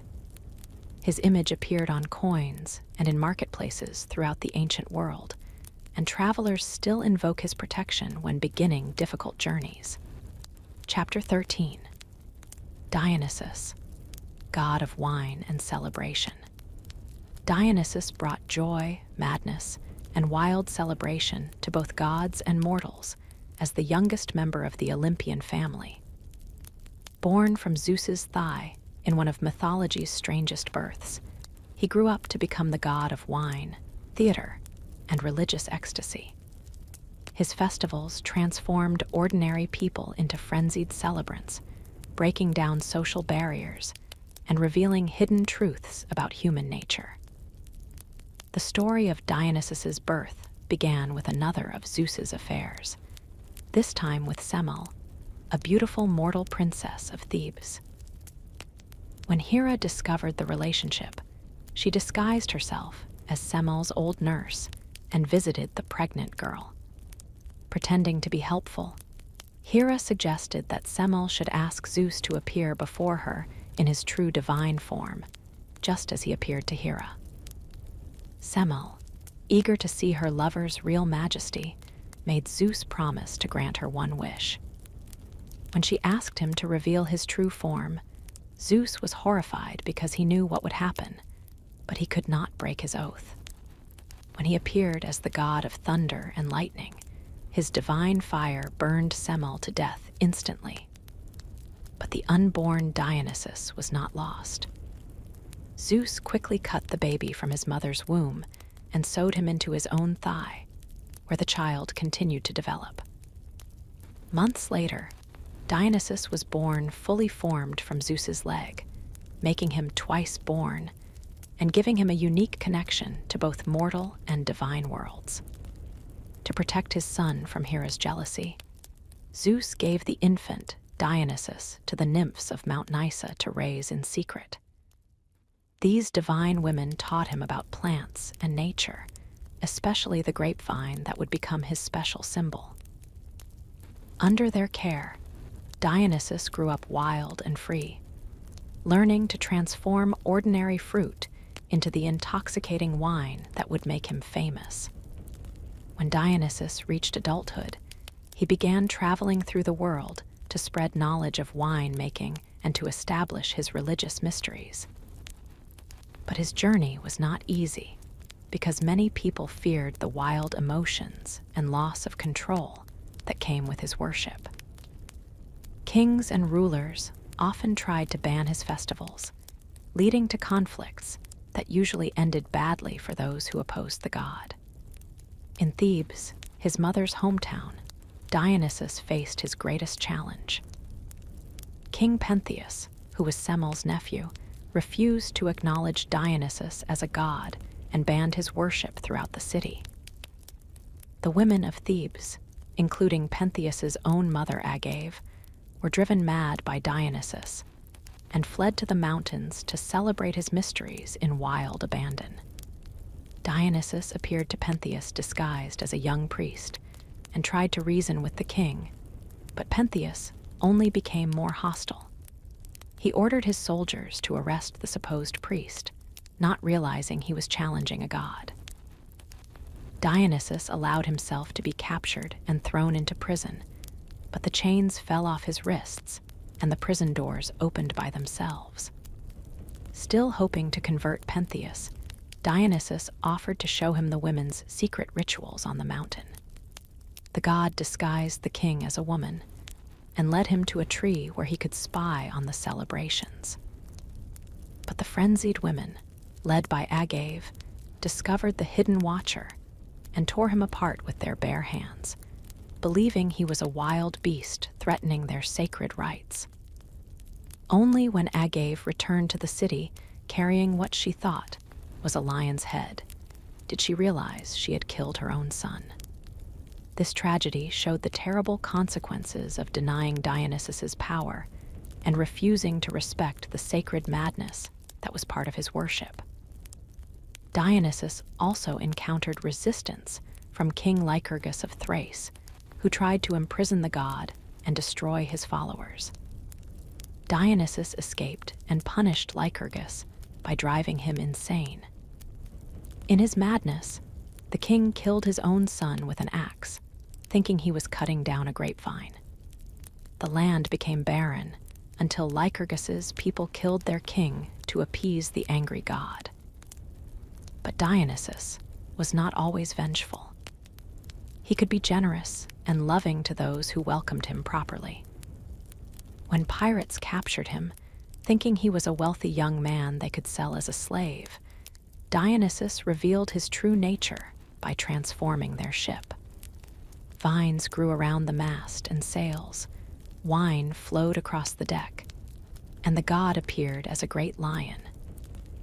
The terrified pirates jumped overboard and became dolphins, except for the helmsman who had recognized his divine nature and was spared. The god's followers, called Maenads or Bacchae, were mostly women who had been touched by his divine madness. During his festivals, they would leave their homes and run wild through forests and mountains, dancing, singing, and celebrating with complete abandon. They could tear apart wild animals with their bare hands and were said to be immune to fire and weapons while under the god's influence. Dionysus married Ariadne, the princess who had helped Theseus escape from the labyrinth after killing the Minotaur. When Theseus abandoned Ariadne on the island of Naxos, Dionysus found her there and fell in love with her beauty and loyalty. Their wedding was celebrated by gods and mortals alike, and Dionysus placed Ariadne's crown among the stars as the constellation Corona. The god invented theater as another way to honor the gods and explore human emotions. His festivals included dramatic performances where actors wore masks and told stories of heroes, gods, and ordinary people facing extraordinary challenges. These plays became the foundation of all Western drama, teaching audiences about courage, love, betrayal, and redemption. Wine was Dionysus's greatest gift to humanity, but it came with both blessings and dangers. He taught people that wine could bring joy, friendship, and religious ecstasy when used properly. But it could also lead to violence and destruction when abused. His festivals reminded people that pleasure and pain, celebration and suffering were closely connected in human life. The god also represented the cycle of death and rebirth that appeared throughout nature. Grapevines died back in winter, but returned to life each spring, just as Dionysus himself had died in his mother's womb, but been reborn from Zeus's thigh. His mysteries promised his followers that death was not the end, but rather a transformation into a new kind of existence. Dionysus owned a magical cup that never emptied, no matter how much wine was poured from it. He also had a staff called a Hephaestus, topped with a pine cone and wrapped with ivy vines, that could produce wine, honey, or milk when struck against the ground. These symbols represented his power to transform the ordinary world into something magical and abundant. The god's animal companions included leopards, tigers, and panthers, reflecting his wild and untamed nature. He rode in a chariot pulled by these great cats, and they accompanied him on his travels around the world. Dolphins were also sacred to him, remembering the pirates who had been transformed for their attempt to capture him. Romans adopted Dionysus as Bacchus, and his festivals became even wilder and more controversial. The Roman Bacchanalia were eventually banned by the government because they were believed to involve political conspiracies and immoral behavior. But the gods' worship continued in secret, showing the deep human need for celebrations that broke free from everyday restrictions. Dionysus represented the importance of balancing civilization with wildness, order with chaos, and sobriety with intoxication. He showed that humans needed times to abandon their usual restraints and connect with deeper, more primal aspects of their nature. His worship reminded people that life was meant to include joy, celebration, and the kind of ecstasy that came from feeling truly alive. Chapter 14. Hestia, goddess of the hearth. Hestia quietly maintained the sacred fires that made civilization possible, serving as the goddess of the hearth, home, and family unity. As the eldest child of Cronus and Rhea, she was the first to be swallowed by her father and the last to be freed when Zeus forced him to vomit up his children. Despite her ancient power and important role, she chose to remain in the background, tending the fires that kept both gods and mortals safe and warm. Unlike her dramatic siblings, who constantly involved themselves in wars, love affairs, and adventures, Hestia preferred a peaceful existence centered around duty and service. She took a sacred vow of eternal virginity, choosing to remain unmarried so she could devote herself completely to caring for others. This decision made her one of the 3 virgin goddesses, along with Athena and Artemis, but her choice was motivated by service rather than independence. When the gods divided up their various responsibilities, Hestia willingly accepted the role that others might have found boring or thankless. She became the keeper of the sacred flame on Mount Olympus, ensuring that it never went out. This fire was not just for warmth and light, but represented the divine presence that connected all hearths throughout the world to the gods' protection. Every home in ancient Greece had a hearth dedicated to Hestia, where families would light their daily fires for cooking and warmth. Before each meal, they would offer her the first portion of food and pour wine into the flames as a libation. This simple ritual connected every household to the goddess and ensured that their homes remained under her protection. When Greeks established new colonies in distant lands, they would carry fire from their homeland's public hearth to light the first fire in their new city. This ceremony, overseen by Hestia's priests, created a spiritual connection between the mother city and its colony. The goddess's fire literally carried the essence of home to new places, helping colonists maintain their cultural identity. Hestia's most important temple was in the city of Delphi, where she shared sacred space with Apollo's famous oracle.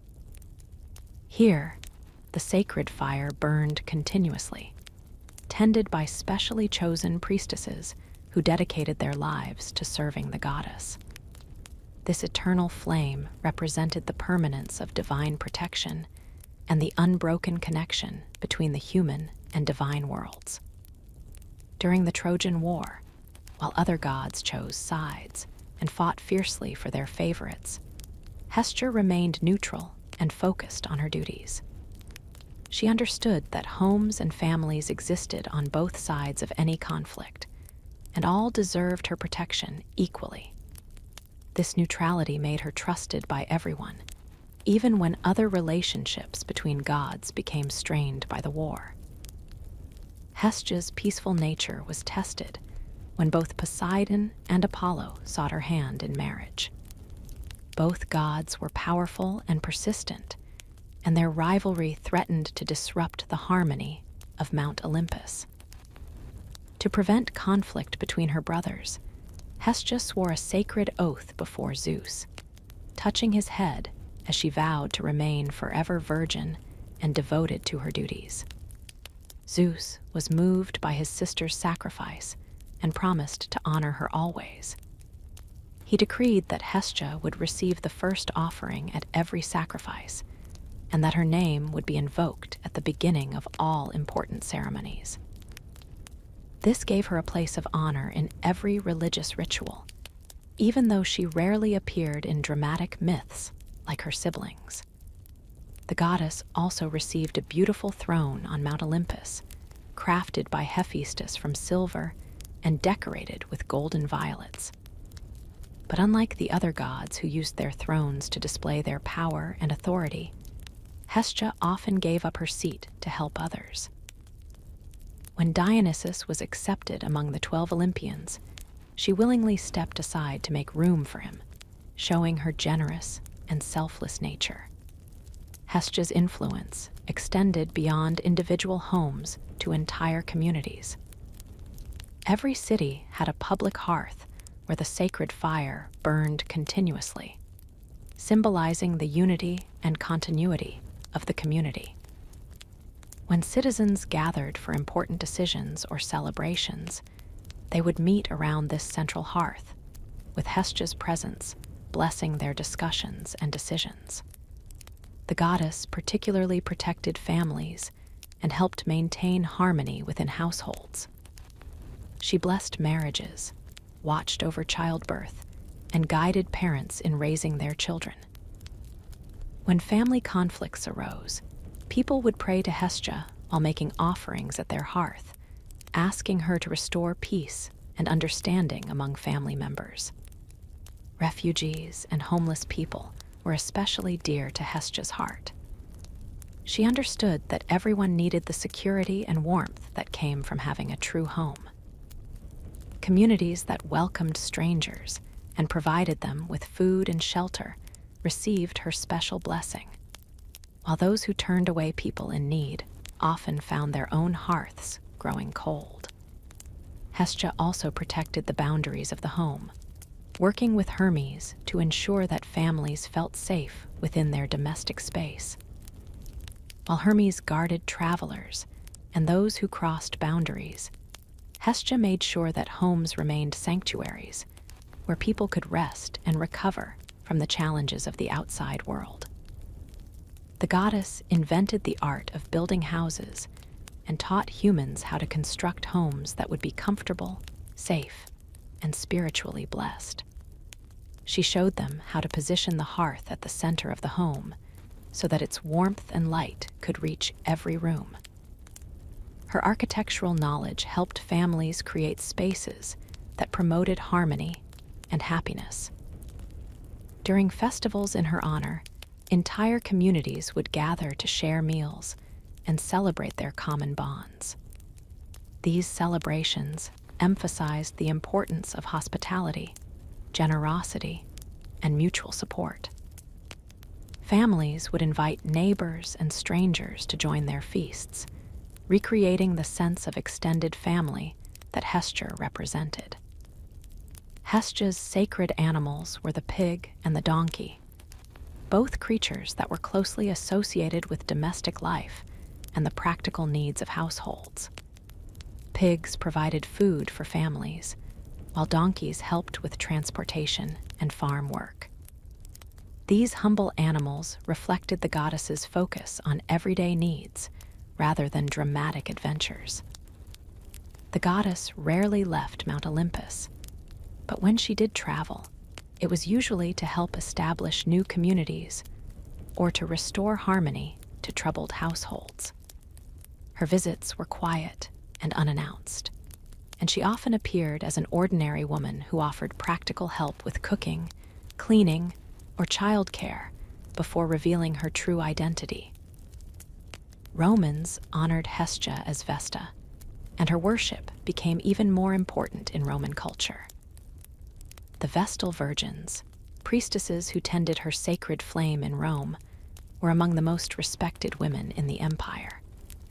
Their duty to keep the eternal fire burning was considered crucial to Rome's survival and prosperity. Hestia represented the foundational values that made civilization possible: stability, service, hospitality, and the importance of home and family. While other gods embodied excitement, passion, and adventure, she showed that quiet dedication and care for others were equally divine and necessary. Her presence in every home reminded people that the sacred could be found in everyday activities like cooking, eating together, and making others feel welcome. Chapter 15. Hecate, goddess of magic and crossroads. Hecate ruled over the mysterious realm where magic and reality intersected, serving as the goddess of crossroads, necromancy, and hidden knowledge. Unlike the bright Olympian gods who lived in the light, she commanded the shadows and the spaces between worlds, wielding powers that even Zeus respected and feared. Her three-formed nature allowed her to see past, present, and future simultaneously, making her one of the most enigmatic and powerful deities in the Greek pantheon. Born to the Titans Perses and Asteria, Hecate was among the few pre-Olympian deities who retained their power after Zeus's victory over the Titans. When the new order was established, Zeus recognized her ancient authority and allowed her to keep her dominion over earth, sea, and sky. This unique privilege made her the only goddess besides Hera who could exercise power in all three realms. Hecate's most important role was as the guardian of crossroads, especially the three-way intersections where travelers had to choose between different paths. These crossroads were considered magical places where the barriers between worlds grew thin, allowing communication between the living and the dead. People would leave offerings of food at these intersections, hoping to gain Hecate's guidance or protection. The goddess appeared in three different forms simultaneously, each face looking down a different road to see what lay ahead for travelers. This triple nature represented her ability to understand all possibilities and outcomes, making her an invaluable advisor to those facing difficult decisions. Her three aspects were often described as maiden, mother, and crone, symbolizing the different stages of wisdom and experience. Hecate possessed the keys to all mysteries, both divine and mortal. She could unlock doors between worlds, reveal hidden knowledge, and grant access to powers that were normally forbidden to humans. Magicians and witches throughout the ancient world sought her favor, knowing that their spells would be more powerful with her blessing and protection. As the goddess of necromancy, Hecate commanded the spirits of the dead and could summon them to reveal secrets or deliver messages. She taught humans how to communicate with deceased loved ones and how to gain wisdom from the experiences of those who had passed beyond the veil of death. This power made her both feared and revered, as people understood that the knowledge she offered came with great responsibility. Hecate played a crucial role in the story of Demeter and Persephone. When Persephone was kidnapped by Hades, Hecate was the only goddess who heard her cries for help. Using her torches to light the way, she guided Demeter through the darkness during her desperate search for her missing daughter. Later, Hecate helped negotiate the compromise that allowed Persephone to spend part of each year in the upper world. After this adventure, Hecate became Persephone's companion and guide, helping her transition between her roles as goddess of spring and queen of the underworld. The two goddesses developed a close friendship based on their shared understanding of the boundaries between life and death. Hecate's presence comforted Persephone during her difficult adjustment to her dual existence. The goddess also assisted heroes on dangerous quests when their missions required supernatural knowledge or protection. She gave Medea, the sorceress who helped Jason obtain the Golden Fleece, many of her magical powers and taught her how to use herbs and potions effectively. However, Hecate's help always came with warnings about the consequences of using such powerful magic. Hecate's sacred animals were dogs, red mullet fish, serpents, and polecats. Dogs were especially important to her worship because they could sense supernatural presences and would howl when spirits were near. Her followers often kept black lambs as sacrificial animals, believing that the goddess preferred offerings that reflected the dark mysteries she governed. The goddess carried torches that burned with cold, blue flames that could illuminate hidden truths without providing warmth. These torches could reveal illusions, expose lies, and show the true nature of people and situations. She also carried keys that could open any lock, whether physical or metaphysical, symbolizing her role as the guardian of secrets and hidden knowledge.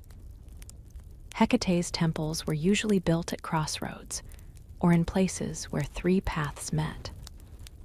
Her altars, called Hecatea, were three-sided structures that allowed worshippers to approach from any direction. People would leave offerings of bread, honey, eggs, and wine at these altars, especially during the new moon when her power was strongest. The goddess had particular influence during the dark of the moon, when the night sky was at its blackest. This was considered the best time for magical rituals, divination, and communication with the spirit world. Her followers would gather at crossroads during these dark nights to perform ceremonies and seek her guidance for important decisions. Hecate protected women, especially those who were vulnerable or in transition.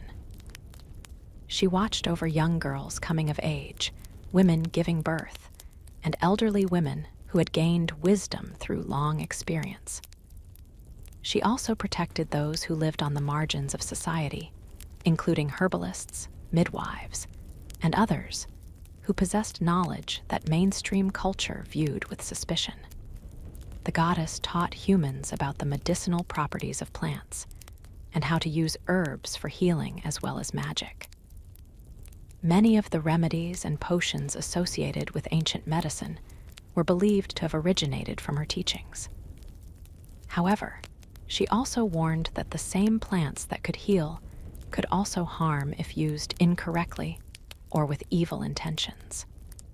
During the Persian Wars, Hecate helped the Greeks by appearing as a bright light in the sky to guide their ships safely through dangerous waters. Her intervention was credited with saving several important naval battles, showing that, despite her association with darkness and mystery, she could be a powerful ally in times of national crisis.